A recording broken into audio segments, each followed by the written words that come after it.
Hi everyone, in this video for 16314 combinatorics we're going to take a look at the binomial recurrence and Pascal's triangle. So it's possible you may have met these before, but what we're really interested in here is understanding why the binomial recurrence is true. So what I mean by the binomial recurrence, well, it's this formula here. It says that n choose k is equal to n minus 1 choose k minus 1 plus n minus 1 choose k. Okay, so we want to prove this, but just to get an idea and understanding of what's going on, let's take a look at the case n equals 5 and k equals 3. Okay, so then 5 choose 3 should be n minus 1 choose k minus 1, so that's going to be 4 choose 2 plus n minus 1 choose k, so that's going to be 4 choose 3. Okay, so let's actually just explicitly list everything, just calculate what everything is.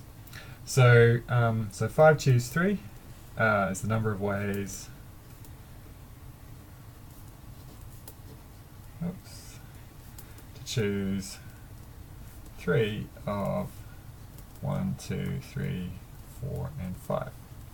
Okay, so let's just systematically list them. We'll sort of do them kind of, I guess, in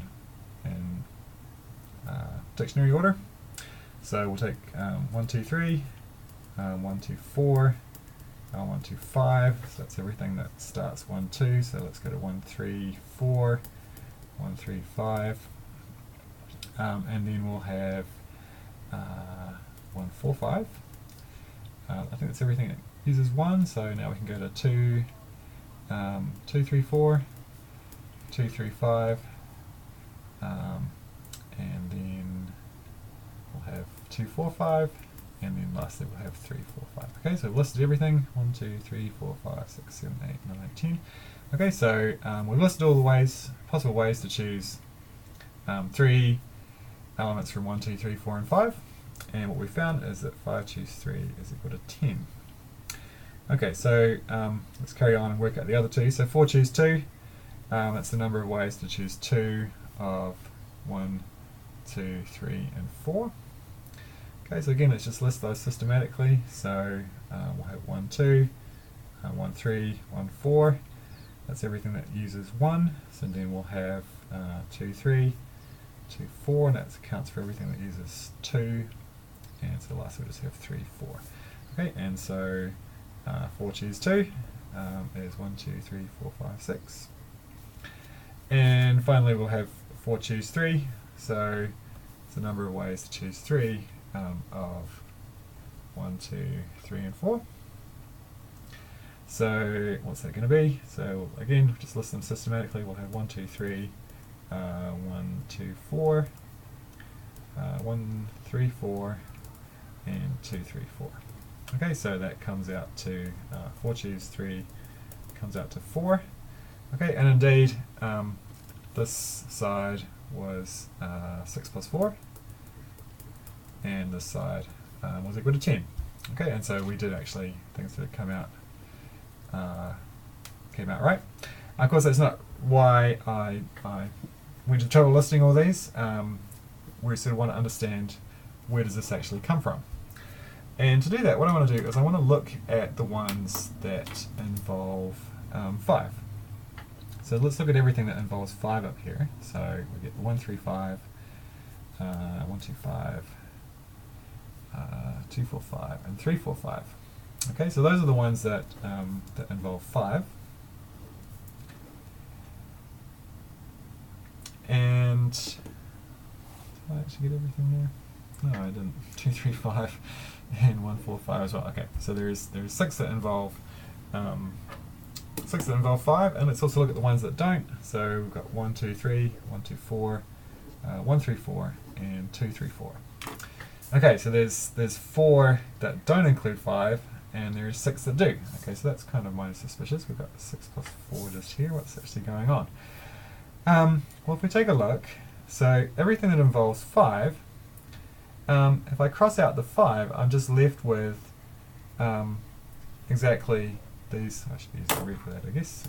Left with exactly these 6 things here, right? So 1, 2, 5, 1, 3, 5, 1, 4, 5, 2, 3, 5, 2, 4, 5, and 3, 4, 5. right? And the green ones correspond exactly to these, right? So we didn't use 5, so we must have just used 3 of 1, 2, 3, and 4. And so it's going to be exactly these ones right here. Okay, so it's no coincidence that we ended up with 5, so we ended up with 6 that included 5 and 4 that didn't, because that's exactly what this theorem is telling us.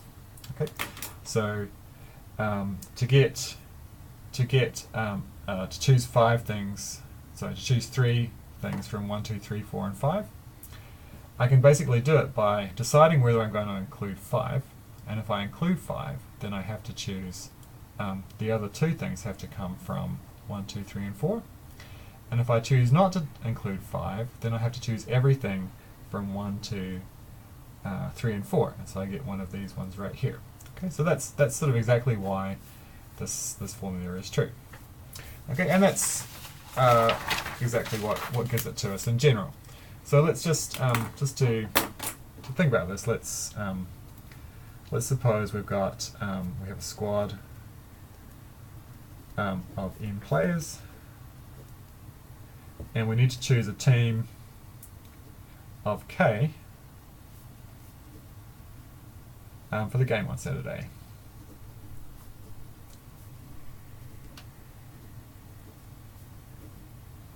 Okay, and of course the team we've got the star player. And we could look at the teams that include the star player and the ones that don't, right? So obviously there's, this is exactly n choose k, so there's n choose k possible teams. So question is, how many include the star player?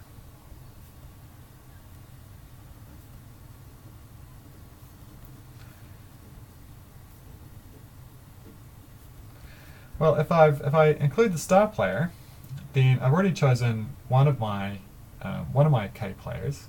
So I've got k minus 1 players left to choose, and I've got n minus 1 players left to choose them from, right? So I can't choose the star player anymore, so I've got to rule that one out, and so I've got to choose the remaining k minus 1 players from in the team from the remaining k minus 1 players on the squad.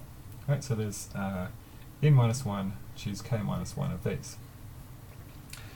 Okay, and so then the question is, how many don't include?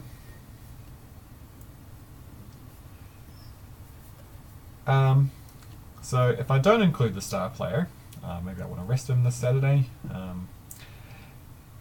then I've got to choose all k players from the n minus 1 that are left after I exclude the star player. So there's n minus 1, choose k of these.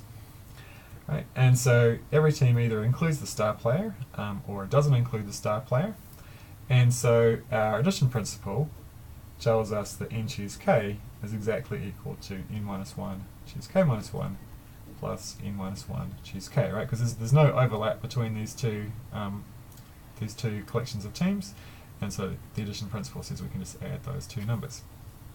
Right, and that looks exactly what was going on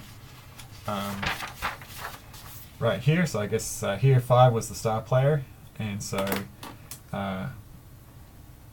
the red teams are the ones that do include the star player, and there were 4 choose 2 of those, and the green ones were the ones that didn't include the star player, and there were 4 choose 3 of them. Okay, so that's the binomial recurrence, and let's use it to give ourselves Pascal's triangle. Okay, so Pascal's triangle, which perhaps you've met before. So the triangle consists of these binomial coefficients, and so in the 0th row we've got 0 choose 0, in the first row we've got 1 choose 0 and 1 choose 1, second row 2 choose 0, 2 choose 1, 2 choose 2, and so on. Okay, and we sort of arrange it so that it makes this triangular shape, and I guess the key thing, right, so here so 5 choose 3, we saw already that was 4 choose 2 plus 4 choose 3, so these two terms here add to give that one, and that's sort of true everywhere in the triangle, and that's why we set it up this way. So 5 choose 2 is equal to 4 choose 1 plus 4 choose 2. Alright, so we've got our we have our recurrence,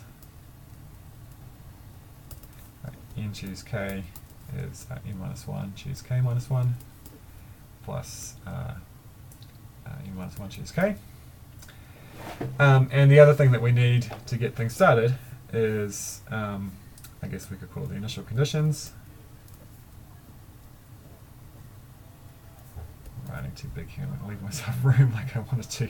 Alright, so it's n choose 0 is equal to n choose n is equal to 1. Right? So this is the number of ways to choose a team consisting of 0 players from our squad of n.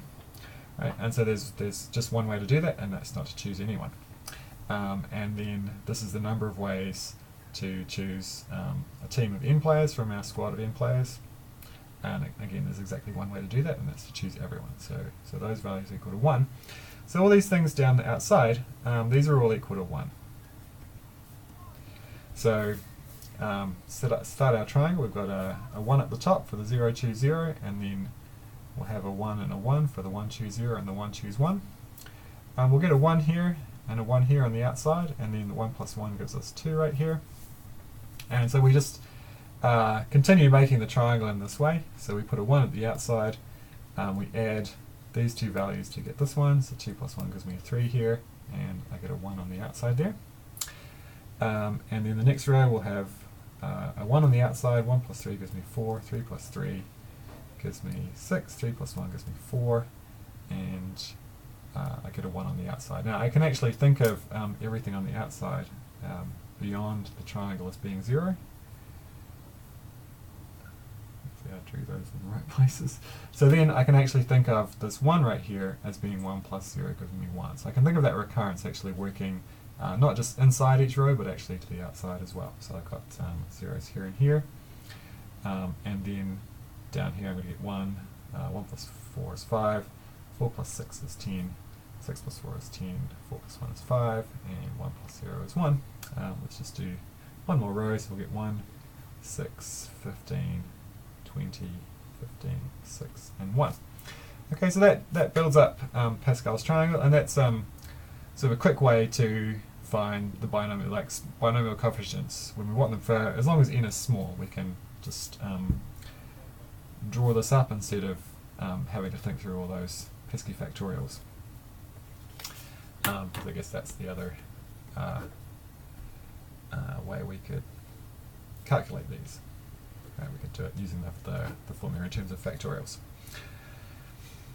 Now actually, Pascal's triangle, actually, if you look at it mod some particular value, say we look at it mod 2, we just look at all the, say the odd ones. So if I underline the odd ones, something actually pretty interesting happens here. We get, generates a fractal, and that will work for any, look at mod any prime number. So we're not really seeing enough of that quite here, but I guess you can see there's a triangle sitting right here. I've got all these triangles. There's going to be another one starting there, and this triangle here actually gets repeated. Here we go. So we might, just for fun, we might look at this in another video. Just look at the sort of the fractal we actually can see inside Pascal's triangle. But anyway. That was a proof of the binomial recurrence, and just looking at how it gives us Pascal's triangle as another way to calculate the binomial coefficients. Okay, so I guess following from here, we'll look at how to derive some binomial identities. So till then.